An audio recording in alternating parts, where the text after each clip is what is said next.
Well, good morning. My name is Balthazar. I was asked to come and visit with you guys today. Y'all know me, right? You've heard of this. Is a good time of year for you guys and me. We don't get talked about much throughout the year. The wise men, the magi. They talk about the three of us as if there were only three. There were a whole lot of us. You think three of us wandered across the desert alone? No, we were in quite a pack. But I'm here today to tell you about what I experienced. I've heard that there are people who question what I've experienced, what it mattered, and I'm here to tell you the good news that I witnessed. My story starts as a young child. Being a magi is something you're usually born into, and my father was a magi as well. He enjoyed looking at the stars. He would take me out as a young child, and I would say, "Dad, where is this constellation?" He would point. And then we'd go out a few days later and I'd say, "Dad, where is it now?" And he'd point somewhere else. My father knew where every star in the sky was. He and all of the other magi of our area had them mapped out. So every season was marked, every day was marked, what time of night. He knew where to look, where in the sky to look. And growing up in that environment, I grew to know and understand the stars, where our place is among the stars. My father was a man. We're in Ctesiphon. Y'all may not know where Ctesiphon is. It's a city that's in disrepair now. But basically, Ctesiphon is what you would call, outer Baghdad area of the world. And I grew up in Ctesiphon, the royal city of the Parthian Empire. And here I was in the city with all the other magi, and we would tell the stories of the magi gone before us. And one of my father's favorite stories was the greatest of our kind under Nebuchadnezzar, the king of Babylon. The Babylonian Empire fell to the Persians. The Persian Empire fell to the Greeks. The Parthian Empire reigned in the Greeks' place.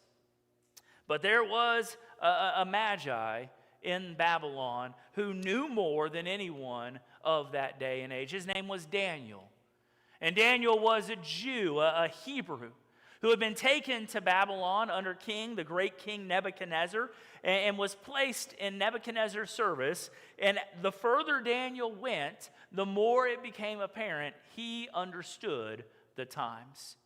And Daniel wrote books and scrolls for us to go through. And so my father would break those scrolls out from time to time to tell us the stories that Daniel had predicted would occur. And his favorite story dealt with the four kingdoms that would take place. That Babylon would come and go, and another kingdom would come and go, and a third kingdom would come and go, and a fourth kingdom, the Parthian Empire, would come.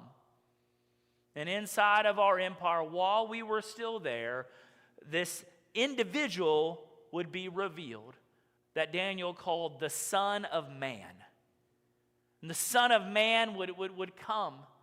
And my dad said, "Son, Balthazar, we are that fourth kingdom." And he said, so we need to be looking for signs for when the Son of Man that Daniel told us about would come. And so we watched the stars.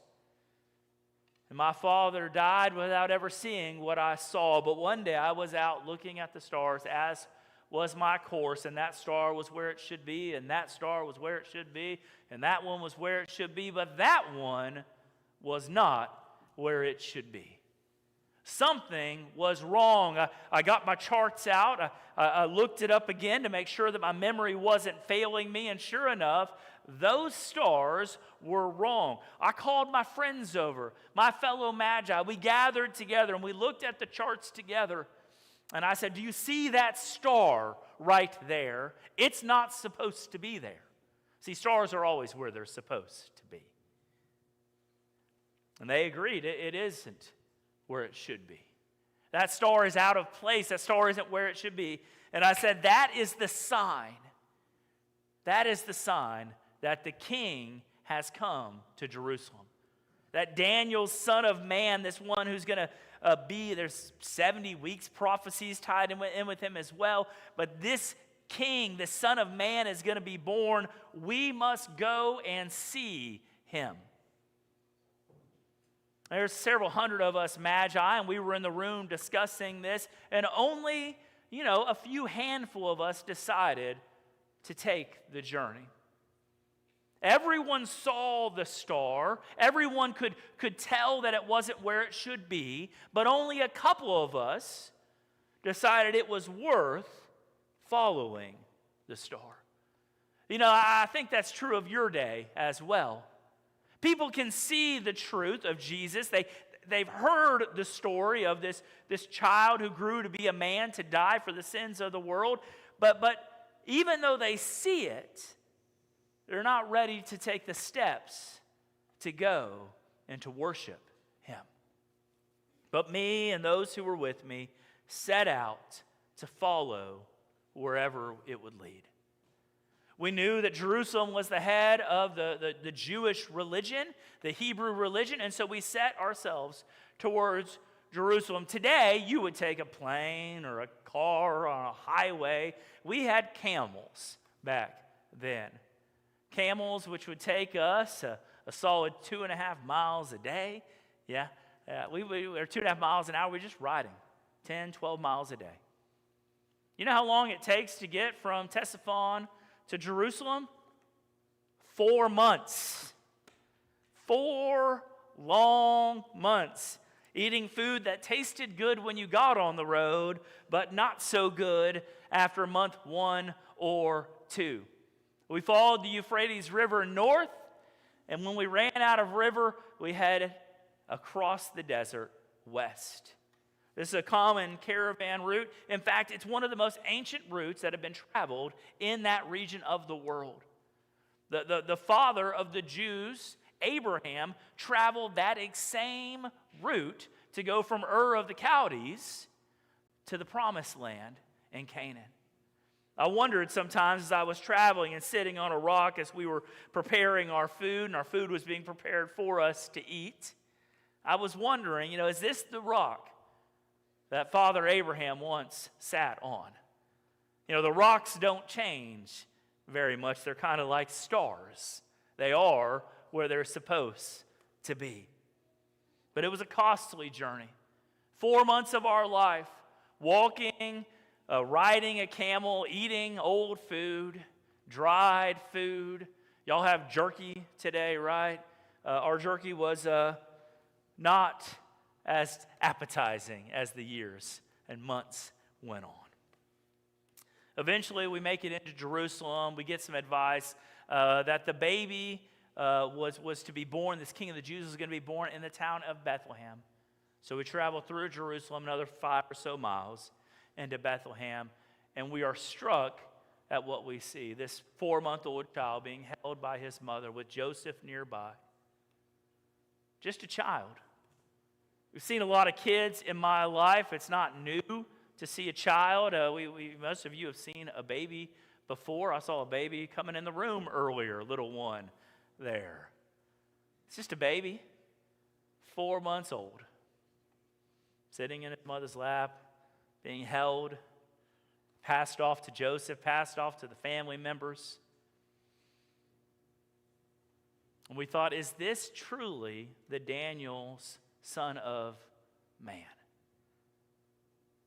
But the stars rarely lie, and we knew that the sign in the sky was directing us to him. And so we did exactly what you're supposed to do when you come into the presence of royalty.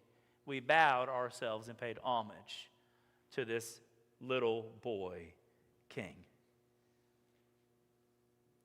We humbled ourselves before him the same way that you're supposed to humble yourselves when you come into the presence of the King of Kings. It's interesting that term, King of Kings, Lord of Lords, Jesus took that term as he got later into his life. That's the same term that our king in the Parthian Empire claimed for himself, that he was the King of Kings. Mistaken as he was. But we worshiped this child king. Right? The whole purpose was to set out to worship this king. And we brought gifts. You know the gifts, gold and frankincense and myrrh. You've heard the story. I think that's why you've only got 3 of us in your nativity sets here today. But we brought gold, and we handed it off to the poor parents. And we brought frankincense and we brought myrrh. These were gifts for us to recognize that he, this child, was king. Our gifts didn't make him a king, but he was a king. And we wanted to recognize and humble ourselves before his authority, his 4-month-old authority, that he was indeed the king. We gave the very best that we had. We didn't give whatever we had laying around. And there's a lesson there for you as well. A lot of times when you give, you're tempted to give what you have left over. As if reheated, 3rd-day-old enchiladas is what the King of Kings is worth to you. We hold the best back for ourselves often. We did not. We gave everything we had, the best of what we had, the finest of what we had, the best quality frankincense that we could acquire, the highest quality myrrh that we could get, because this king was worthy of all sacrifice for us. When you come in the presence of a king, you are presented with an option, though. Will you worship the king, or will you not worship the king?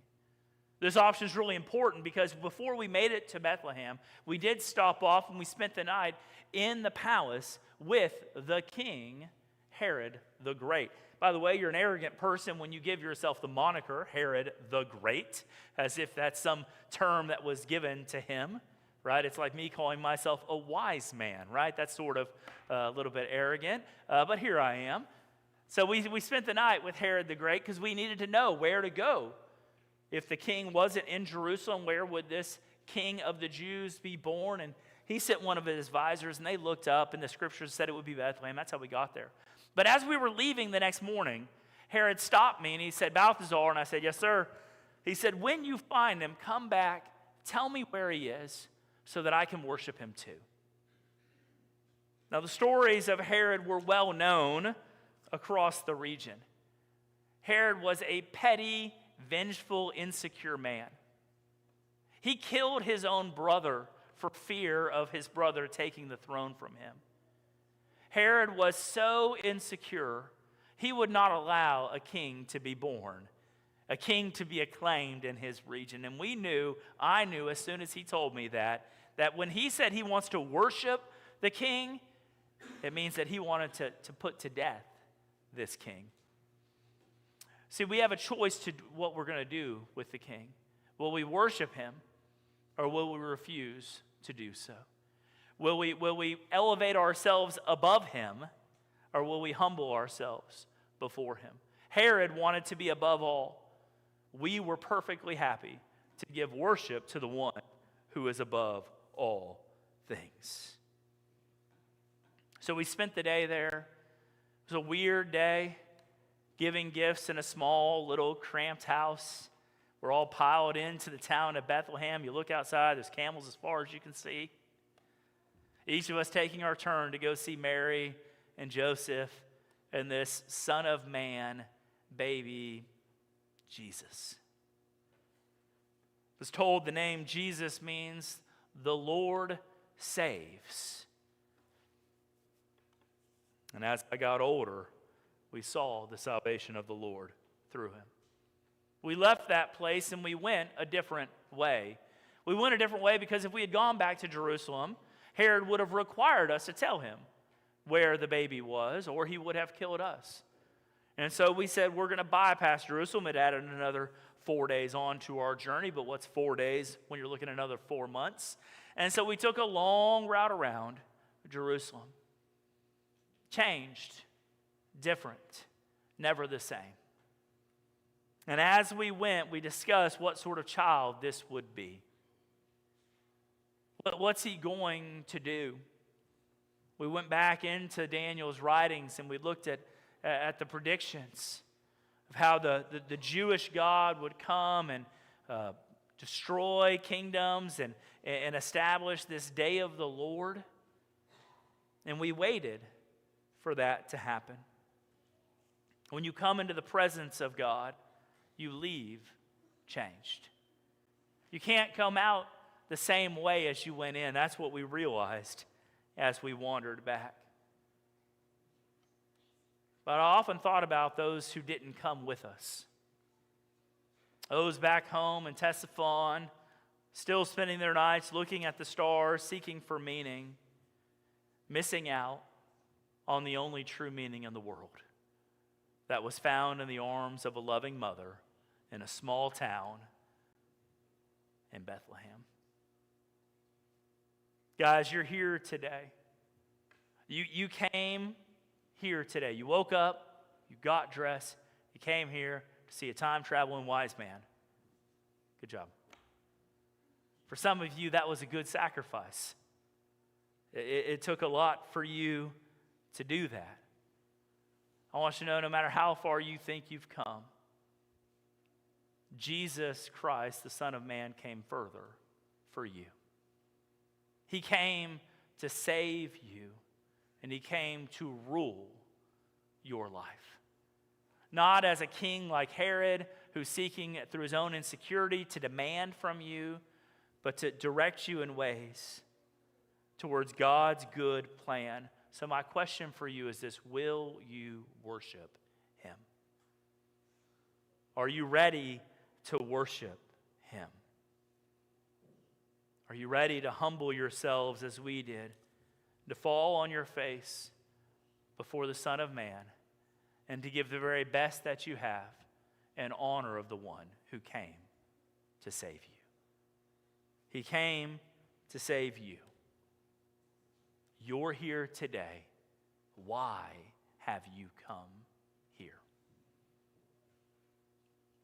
My hope is that you'll believe on that Son of Man for your salvation, that you can trust in him, and that you might find eternal life that was started all those years ago in a small town that no one thought much about, but that changed the world. Made it back home, saw my other wise men. I told them the story. Some believed, some didn't. But I knew it was my responsibility to share what I saw. If you do know the Son, you have a responsibility to share as well. Y'all are going to have big gatherings this week. Some of you are going to have family coming, journeying further than we've journeyed to get to see Jesus. Cheating on airplanes, by the way, but still, journeying a far way. And some of them need to hear the story of what Jesus did, not just in a manger somewhere years and years ago, but in your life today. Will you share that good news? They may believe, they may not. That's not your responsibility. Your responsibility is to share. So share, please. Let me pray.